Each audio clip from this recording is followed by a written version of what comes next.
ആകാശവാണി. നമസ്കാരം. പ്രാദേശിക വാർത്തകൾ വായിക്കുന്നത് സന്ദീപ് ശശിധരൻ.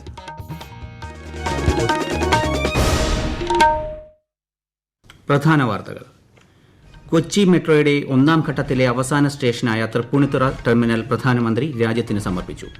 ലക്ഷദ്വീപിലെ മിനിക്കോയിൽ INS ജഡായു നാവികത്താവളത്തിന്റെ കമ്മീഷനിംഗ് ഇന്ന്. ന്യൂനപക്ഷ ക്ഷേമം സമൂഹത്തിന്റെ പൊതുവായ വിഷയമായാണ് സംസ്ഥാന സർക്കാർ കാണുന്നതെന്ന് മുഖ്യമന്ത്രി പിണറായി വിജയൻ. സംസ്ഥാന സർക്കാരിന്റെ കേരള ജ്യോതി, കേരളപ്രഭ, കേരളശ്രീ പുരസ്കാരങ്ങൾ ഇന്ന് ഗവർണർ ആരിഫ് മുഹമ്മദ് ഖാൻ വിതരണം ചെയ്യും. വിവരവിജ്ഞാന രംഗത്ത് ഇന്ത്യയെ ലോകോത്തര മാതൃകയാക്കുകയാണ് ലക്ഷ്യമെന്ന് കേന്ദ്ര സഹമന്ത്രി രാജീവ് ചന്ദ്രശേഖർ. ഇന്ത്യ ഇംഗ്ലണ്ട് അവസാന ടെസ്റ്റ് മത്സരം നാളെ ധരംശാലയിൽ. വാർത്തകൾ വിശദമായി. കൊച്ചി മെട്രോയുടെ ഒന്നാം ഘട്ടത്തിലെ അവസാന സ്റ്റേഷനായ തൃപ്പൂണിത്തുറ ടെർമിനൽ പ്രധാനമന്ത്രി നരേന്ദ്രമോദി രാജ്യത്തിന് സമർപ്പിച്ചു. കൊൽക്കത്തയിൽ നിന്ന് ഓൺലൈനായാണ് പ്രധാനമന്ത്രി മെട്രോ ഫ്ളാഗ് ഓഫ് ചെയ്തത്. പൊതുഗതാഗത സംവിധാനം ശക്തിപ്പെടുത്തുന്നതിനുള്ള സംസ്ഥാന സർക്കാരിന്റെ ശ്രമങ്ങളുടെ വിജയമായാണ് ആദ്യഘട്ടത്തിന്റെ പൂർത്തീകരണമെന്ന് ആശംസാ സന്ദേശത്തിൽ മുഖ്യമന്ത്രി പിണറായി വിജയൻ പറഞ്ഞു. തൃപ്പൂണിത്തുറ ടെർമിനൽ സ്റ്റേഷനിൽ നടന്ന ചടങ്ങിൽ മന്ത്രി P. Rajeev, Hibi Eden MP, metro MD Loknath Behera ഉൾപ്പെടെ ജനപ്രതിനിധികളും വിവിധ വിശിഷ്ട വ്യക്തികളും പങ്കെടുത്തു. തൃപ്പൂണിത്തുറ സ്റ്റേഷനിൽ നിന്ന് ഭിന്നശേഷിയുള്ള കുട്ടികളുമായി ആദ്യ ട്രെയിൻ ആലുവ സ്റ്റേഷനിലേക്ക് യാത്ര ചെയ്തു. തുടർന്നാണ് പൊതുജനങ്ങൾക്കായി തൃപ്പൂണിത്തുറയിൽ നിന്ന് ട്രെയിൻ സർവീസ് തുടങ്ങിയത്.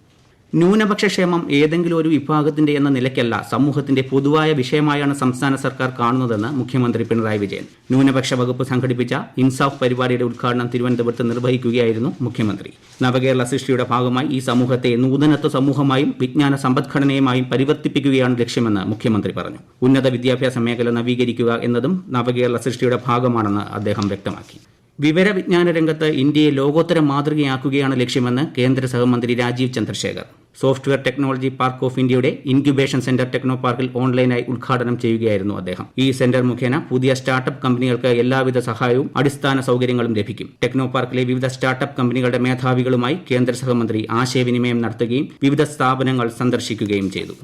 വിവിധ മേഖലകളിലെ പ്രമുഖ വ്യക്തിത്വങ്ങൾ സമൂഹത്തിന് നൽകിയ സമഗ്ര സംഭാവനകൾ കണക്കിലെടുത്ത് സംസ്ഥാന സർക്കാർ നൽകുന്ന കേരള ജ്യോതി, കേരളപ്രഭ, കേരളശ്രീ പുരസ്കാരങ്ങൾ ഇന്ന് രാജ്ഭവനിൽ ഗവർണർ ആരിഫ് മുഹമ്മദ് ഖാൻ വിതരണം ചെയ്യും. മുഖ്യമന്ത്രി പിണറായി വിജയൻ പങ്കെടുക്കും. 2023 പുരസ്കാരങ്ങളാണ് വിതരണം ചെയ്യുന്നത്. സാഹിത്യകാരൻ T. പത്മനാഭനാണ് കേരള ജ്യോതി പുരസ്കാരം സമ്മാനിക്കുക. റിട്ടയർഡ് ജസ്റ്റിസ് ഫാത്തിമ ബീവി, സൂര്യ കൃഷ്ണമൂർത്തി എന്നിവയ്ക്കാണ് കേരളപ്രഭ പുരസ്കാരം. Punalur Somarajan, doctor P. V. Gangadharan, Ravi DC, KM Chandrasekhar, Pandit Ramesh Narayan എന്നിവർക്ക് കേരളശ്രീ പുരസ്കാരം നൽകും.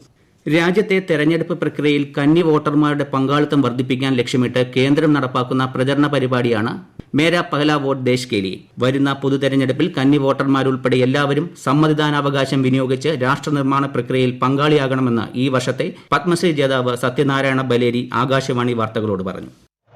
ഇനി ഈ ജനാധിപത്യത്തിലെ വോട്ടവകാശം വളരെ പ്രധാനമുള്ള ഒരു കാര്യമാണ്. അതുകൊണ്ട് ഈ വരുന്ന തിരഞ്ഞെടുപ്പിൽ എല്ലാവരും വോട്ട് ചെയ്യണമെന്നാണ് എൻ്റെ അഭ്യർത്ഥന. അതിൽ പ്രധാനമായി കന്നി വോട്ടർമാർ എല്ലാവരും ഇതിൽ പങ്കെടുത്തിട്ട് നമ്മൾ ജനാധിപത്യത്തിൻ്റെ വിജയത്തിന് കാരണമാകണമെന്ന് എൻ്റെ ഒരു അഭ്യർത്ഥന. ലക്ഷദ്വീപിലെ മിനിക്കോയിൽ ഇന്ത്യയുടെ INS ജഡായു നാവികത്താവളത്തിന്റെ കമ്മീഷനിംഗ് ഇന്ന്. നാവികസേനാ മേധാവി അഡ്മിറൽ R. ഹരികുമാറിന്റെ സാന്നിധ്യത്തിലാണ് നാവികത്താവളത്തിന്റെ കമ്മീഷനിംഗ്. ലക്ഷദ്വീപിലെ തന്ത്രപ്രധാനമായ മേഖലകളിൽ സുരക്ഷാ അടിസ്ഥാന സൗകര്യങ്ങൾ വർദ്ധിപ്പിക്കാനുള്ള നാവികസേനയുടെ തീരുമാനത്തിലെ സുപ്രധാന നാഴികക്കല്ലാണിത്. ആവശ്യമായ അടിസ്ഥാന സൗകര്യങ്ങളും വിഭവങ്ങളുമുള്ള ഒരു സ്വതന്ത്ര നാവിക യൂണിറ്റ് സ്ഥാപിക്കുന്നത് ദ്വീപുകളിൽ ഇന്ത്യൻ നാവികസേനയുടെ പ്രവർത്തനശേഷി വർദ്ധിപ്പിക്കും. ലക്ഷദ്വീപിലെ രണ്ടാമത്തെ നാവികത്താവളമാണ് INS ജഡായു. MH-60R സീഹോക്ക് ഹെലികോപ്റ്ററുകൾ അടങ്ങിയ സ്ക്വാഡ്രൺ ഇന്ന് വൈകിട്ട് കൊച്ചി നേവൽ ബേസിലെ INS ഗരുഡയിൽ നടക്കുന്ന ചടങ്ങിൽ കമ്മീഷൻ ചെയ്യും. ചടങ്ങിൽ നാവികസേനാ മേധാവി അഡ്മിറൽ R. ഹരികുമാർ മുഖ്യാതിഥിയായി പങ്കെടുക്കും. നാവികസേനയുടെ ഭാഗമാകുന്നതോടെ INAS 334 എന്നാകും സ്ക്വാഡ്രൺ അറിയപ്പെടുക. Anti submarine warfare, anti surface warfare, search and rescue, medical evacuation തുടങ്ങിയ പ്രവർത്തനങ്ങൾക്ക് പ്രയോജനപ്പെടുത്താൻ ഉതകുന്ന ഈ ഹെലികോപ്റ്ററുകൾ രാജ്യസുരക്ഷയുടെ കാര്യത്തിൽ ഇന്ത്യൻ മഹാസമുദ്ര മേഖലയിൽ നാവികസേനയ്ക്ക് കൂടുതൽ കരുത്തു പകരും. ഈ വാർത്തകൾ ആകാശവാണിയിൽ നിന്ന്. കോഴിക്കോട് കക്കയത്ത് കാട്ടുപോത്ത് ആക്രമണത്തിൽ വയോധികൻ മരിച്ച സംഭവത്തെ തുടർന്ന് കാട്ടുപോത്തിനെ കണ്ടെത്തി മയക്കുവെടി വെക്കാൻ നടപടികൾ തുടങ്ങി. ഇതിനായി പ്രത്യേക RRT സംഘം വയനാട്ടിൽ നിന്നും അല്പസമയത്തിനകം എത്തിച്ചേരും. പ്രശ്നബാധിത പ്രദേശങ്ങളിൽ നിരീക്ഷണം ശക്തിപ്പെടുത്തി കൂടുതൽ വനപാലകരെ ഉൾപ്പെടുത്തുന്നതിനുള്ള എല്ലാ നടപടികളും സ്വീകരിച്ചിട്ടുണ്ട്. ഉയർന്ന താപനില കാരണം കാട്ടിൽ നിന്ന് വന്യമൃഗങ്ങൾ പുറത്തുവരാൻ സാധ്യതയുള്ളതിനാൽ വനത്തിൽ പ്രവേശിക്കരുതെന്ന് പൊതുജനങ്ങളോട് അധികൃതർ അഭ്യർത്ഥിച്ചു. കൂടാതെ ഏതെങ്കിലും വന്യമൃഗങ്ങളെ ജനവാസ കേന്ദ്രങ്ങൾക്ക് സമീപം കണ്ടാൽ ടോൾ ഫ്രീ നമ്പറിൽ അറിയിക്കണം. വന്യജീവി ആക്രമണ വിഷയത്തിൽ സംസ്ഥാന സർക്കാർ അടിയന്തരമായി ഇടപെടണമെന്ന് BJP സംസ്ഥാന ജനറൽ സെക്രട്ടറി MD രമേശ് ആവശ്യപ്പെട്ടു. നിലവിലുള്ള നിയമപ്രകാരം ജനങ്ങളുടെ ജീവനും സ്വത്തും സംരക്ഷിക്കാൻ ഇടപെടാം. കുറ്റകരമായ അനാസ്ഥയാണ് സർക്കാരിന്റെ ഭാഗത്തുനിന്നുണ്ടാകുന്നതെന്നും അദ്ദേഹം ആരോപിച്ചു. ഇടുക്കി അണക്കെട്ടിലെ ജലനിരപ്പ് ക്രമാതീതമായി താഴ്ന്നു തുടങ്ങി. വേനൽ കടുക്കുകയും വൈദ്യുതി ഉൽപാദനം വർദ്ധിക്കുകയും ചെയ്തതോടെയാണ് ജലനിരപ്പ് താഴുന്നത്. വിശദാംശങ്ങളുമായി ആകാശവാണി ഇടുക്കി ജില്ലാ പ്രതിനിധി രതീഷ് കൃഷ്ണ. ഇടുക്കി അണക്കെട്ടിൽ നിലവിലെ ജലനിരപ്പ് 2355.32 അടിയാണ്. ഇത് പൂർണ്ണ സംഭരണശേഷിയുടെ 50.37% വരും. കഴിഞ്ഞ വർഷത്തെ അപേക്ഷിച്ച് നേരിയ വ്യത്യാസം മാത്രമാണ് ഇത്തവണയുള്ളത്. ഇത് പൂർണ്ണ സംഭരണശേഷിയുടെ 48%. ഇടുക്കി അണക്കെട്ടിലെ ജലം ഉപയോഗിച്ച് ഇന്നലെ 5.212 ദശലക്ഷം യൂണിറ്റ് വൈദ്യുതി ഉത്പാദിപ്പിച്ചു. വരും ദിവസങ്ങളിൽ വേനൽ കനക്കുകയും സംസ്ഥാനത്തെ വൈദ്യുതി ഉപഭോഗം വർദ്ധിക്കുകയും ചെയ്യും. ഇത് മറികടക്കാൻ ആഭ്യന്തര വൈദ്യുതി ഉൽപാദനം വർദ്ധിപ്പിക്കേണ്ടതായി വരുമെന്ന് അധികൃതർ പറഞ്ഞു. സംസ്ഥാനത്തെ ഏറ്റവും വലിയ വൈദ്യുതി നിലയമായ മൂലമറ്റ നിലയത്തിലെ ഉൽപാദനവും ഇതിന്റെ ഭാഗമായി വർദ്ധിപ്പിക്കും.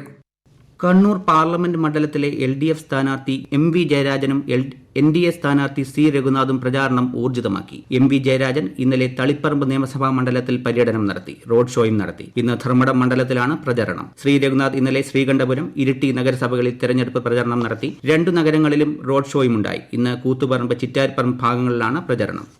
തൃശൂർ ചാലക്കുടി ആതിരപ്പള്ളി പാതയ്ക്ക് സമീപം കാട്ടാനക്കൂട്ടമിറങ്ങി. തുമ്പൂർ മുഴിക്ക് സമീപമാണ് രാവിലെ കാട്ടാനക്കൂട്ടമിറങ്ങിയത്. മലപ്പുറം മഞ്ചേരിയിൽ കാട്ടുപന്നി റോഡിന് കുറുകെ ചാടി ഓട്ടോറിക്ഷ മറിഞ്ഞ് ഡ്രൈവർ മരിച്ചു. ഷഫീഖാണ് മരിച്ചത്. 40 വയസ്സായിരുന്നു.